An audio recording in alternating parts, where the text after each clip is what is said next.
Hi, Alan. Hey, Jennifer Mertland, how are you? Super duper. Yeah, now It's you're Cinco de the Mayo. Cinco de Mayo. Yeah, what are you doing? Yep, of course.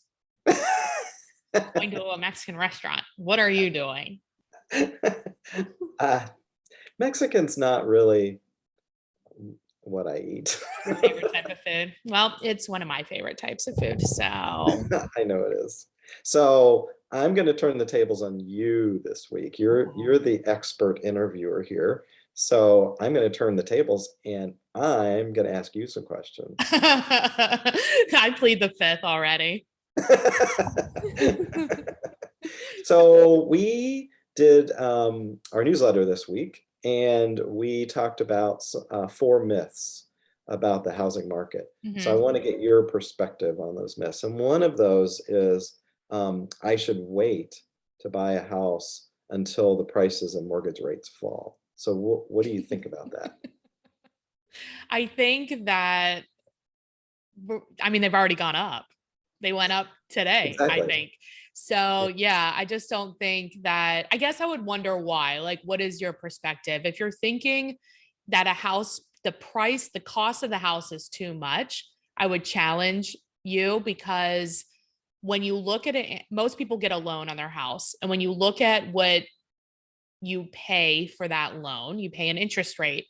And even though the price may feel like it's a little bit higher, because the interest rate is low, you end up paying less over time than if you had a lower priced house with a higher interest rate. So in reality, when you're paying your monthly, more of it is going towards principal than into the bank's profit. So you're better off now than when interest rates rise. And Exactly. if you're waiting for it to fall, when do you think that'll be? Let me get eight ball, magic eight ball. I was going to say we need to get the magic 8 ball out. I just don't, I'm not seeing evidence that it's going to fall. And I think that what I'm reading from economists is it's not going It's to not. fall, actually rise. So, Right, right. Yeah, yeah, stay stable or rise. You're right. Yeah. yeah, Okay, great. So this is a great one. And this is really one we hear all the time is I can charge anything for my house. I can it use feels my like house. that, doesn't it? I know it does because everything sells. What do you think about that? I mean, it definitely feels like that. And there are some people that are getting a little bit zealous about that. But there, most people still have an appraisal. We're seeing houses that are on the market for longer than they were before. It, even though it feels like that, it's just not really true. It's an emotional It is an response. emotional thing. Yeah, and it's hard because it does feel like that. Yeah. So this is a good one too, because we deal with this one all the time of, right now to get an offer through, we have to do some things that get an offer accepted rather. We have to do some things that we didn't do 2 years ago. Hmm. And one of those things is waiving an inspection. Yeah. So what do you think? I mean, should we waive an inspection? I think you have to, I think in general, no. My answer is no in general, but I think that you have to look at yourself. So, are you a seasoned investor? What are you going to be doing with the house? Like, are you somebody who has intimate knowledge of homes and how they work and things like that? I would say the traditional buyer does not. So some of the things that they can use to compete without, I think waiving an inspection is in general a bad idea. um if you have somebody who's like a general contractor that you use or whatever, they can walk through with you. Is one idea. You can Mhm. also call the inspector and say, hey, they're accepting offers until Sunday. Can we pencil in a time slot for Monday? And that way maybe you only have a 1 day inspection.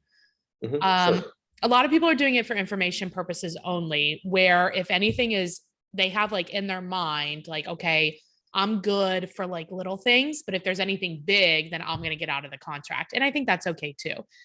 Right. So we still have the contingency in the contract. Yeah. It's just listed as information purposes only, which is a message to the seller that we're still going to do an inspection, but we're not expecting you to repair anything. Like it's not nickel or diming, but if something is Exactly. really wrong, we They have can the still opportunity to get terminate the out of it. contract. I mean, the Exactly. last thing, like I know that we want a house. Like I know that. But like the last thing that you want to do, your numbers are tight. You only have a certain amount of budget. Most people don't have unlimited amounts of money. You get in there and all of a sudden the main sewer line breaks or the foundation, you know what I mean? Like I don't know. I just think it's a bad idea if you don't really if you're a normal regular everyday buyer. So bad idea to waive, Yeah. but there's some other things we can do to get offers accepted. Yeah. We just want to do it in the best interest of our client. Correct. Okay, great. So this is a good one. So I want to renovate my house before I put it on the market. I mean, Or I want to paint or I want to do carpet. whatever. I Yeah. mean, whatever. I think this is really a case by case basis, right? So, like, we really need to get in there and see what the house is like because it really depends on what you're going to be asking, who are the buyers, what's available on the market, what is sold. There's all of these things. And the fact is you've lived in your house for how long and you haven't done this stuff. The chances of you doing it are probably, let's like be honest with ourselves and let's have like a real conversation, like, are you Yeah, really going to do that? And how long is it going to take?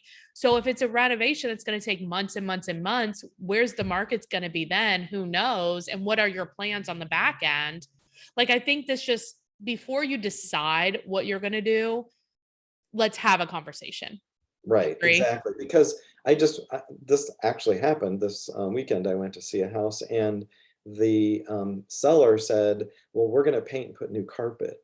Well, the problem is everything else had not been done. So So it makes no everything look renovations. worse. It does. It makes everything look worse because, and then where do you stop? Like, oh, okay, well now the cabinets look bad. Well, let's do the Right. cabinets and the bathrooms and the kitchen. It's a slippery slope that honestly, and it's not a one-to-one corresponding. Well, Right. meaning if I spend 500, do I get 5,000? That doesn't necessarily happen. So you can't.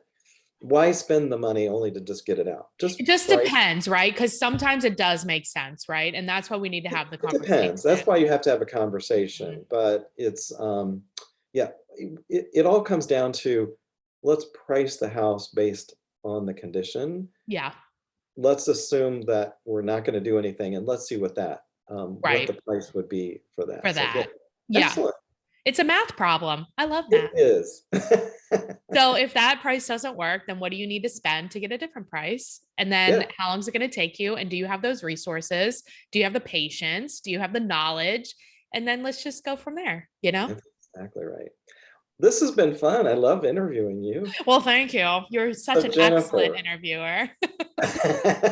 if somebody wants to get a hold of you or us to talk about their house and some of the things that they want to talk about getting their house sold, how do they get a I hold of think us? they should just text us at 513-646-1488 or give us a call. Yeah, sounds great. Hey, Awesome. this was Thanks, fun. Alan. Bye. Take care. Bye bye.